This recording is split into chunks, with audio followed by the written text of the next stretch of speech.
সারা বাংলাদেশে জুলাই আগস্টের বিপ্লব, এটাকে যে একটা ঘরের ভিতরে তুলে ধরা, নিঃসন্দেহে এটা একটা চমৎকার উদ্যোগ এবং আমাদের সবার এইটার সাথে সামিল হওয়ার প্রয়োজন। এবং এই একদিন দুই দিনের জন্য নয়, আমি যেটা মনে করি সেটা হচ্ছে এটাকে যদি পার্মানেন্ট কোনো জায়গায় এভাবে রাখা যেত, মানে এত নিরপেক্ষভাবে জিনিসটাকে আয়োজন করেছে ইসলামী ছাত্র শিবির, এটা প্রশংসার দাবিদার। এটা শুধুমাত্র জামাত শিবির কেন্দ্রিক তাই নয়, পুরো আন্দোলনটাকে, বিপ্লবটাকে একসাথে তুলে আনার যে বিষয়টা, সেটা আমরা এখানে দেখতে পাচ্ছি। এবং আমি মনে করি এইটার মাধ্যমে আমাদেরও একটা ফিল্টারিং হওয়া উচিত।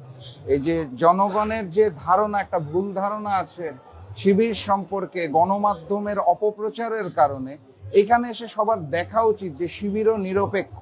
এবং সবাই যখন ক্ষমতায় যাওয়ার জন্য ব্যস্ত হয়ে যাচ্ছে, সেই সময় শিবির বিপ্লবটাকে তুলে আনছে।